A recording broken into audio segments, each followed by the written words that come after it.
3 இயர்ஸா தொடர்ந்து அமீர் அண்ட் பாவனி 2 பேருமே லவ் பண்ணிட்டு தான் இருக்காங்க. இந்த நிலையில சீக்கிரமாவே நாங்க 2 பேரும் மேரேஜ் பண்ணிக்க போறோம் அப்படின்னு பல இடத்துல சொல்லிட்டு வந்தாலும், இப்ப அஃபிஷியலா நாங்க 2 பேரும் மேரேஜ் பண்ணிக்க போறோம் அப்படின்னு சொல்லிட்டு, அவங்களோட வெட்டிங் டேட்டையும் அனௌன்ஸ் பண்ணியிருக்காங்க. பாவனி இதுக்கு முன்னாடி தெலுங்கு ஆக்டரான பிரதீப் குமார தான் லவ் பண்ணி மேரேஜ் பண்ணிக்கிட்டாங்க. ஆனா அவர் இறந்து போனதுக்கு அப்புறமா பாவனி மேரேஜ் பண்ணிக்காம சிங்கிளாவே தான் இருந்தாங்க. மேலும் பிக் பாஸ்ல தான் அமீர் கூட பழக்கம் ஏற்பட்டு 2 பேரும் கிட்டத்தட்ட 3 இயர்ஸ்க்கு மேல லவ் பண்ணிட்டு இருக்காங்க. மேலும் இவங்க சீக்கிரமாவே மேரேஜ் பண்ணிக்க போறாங்க அப்படின்னு சொல்லிட்டு இன்னைக்கு வேலண்டைன் டே ஸ்பெஷலா ஒரு வீடியோவை மேக் பண்ணியிருக்காங்க.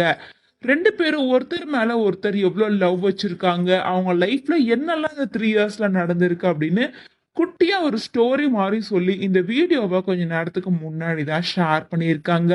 மேலும் இந்த வீடியோல பாவனி என்ன சொல்லியிருக்காங்கன்னா, நம்ம 2 பேரும் லவ் பண்ணி 3 வருஷம் கம்ப்ளீட் ஆயிடுச்சு. ஆனா எனக்கு என்னமோ 3 நிமிஷம் முடிஞ்ச மாதிரி தான் இருக்கு.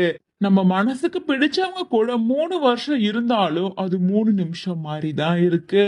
இந்த 3 வருஷத்துல நம்மளுக்குள்ளார எக்கச்சக்க மெமரிஸ் இருக்கு. ஒரு பையனோட அதிகபட்ச ஆசை என்ன தெரியுமா? தான் லவ் பண்ற பொண்ணு தன்னோட காதல அக்செப்ட் பண்ணிக்கிறது தான்.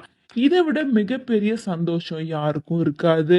அதே நேரம் என்னோட ப்ரப்போசலை நீ அக்செப்ட் பண்ணிப்ப அப்படின்னு நான் கனவுல கூட நினைச்சு பார்க்கவே இல்ல. கண்டிப்பா உன் கூட கடைசி வரைக்கும் இருந்து உன்னை நல்லபடியா நான் பார்த்துப்பேன் அப்படின்ற மாதிரி அமீர் சொல்லியிருந்தாங்க. அமீரோட இந்த பதிலுக்கு ரிப்ளை பண்ற மாதிரி பாவனி என்ன சொல்லியிருந்தாங்கன்னா, நீங்க என்கிட்ட காதல சொல்லும் போது ஒரு நிமிஷம் என் உடம்பெல்லாம்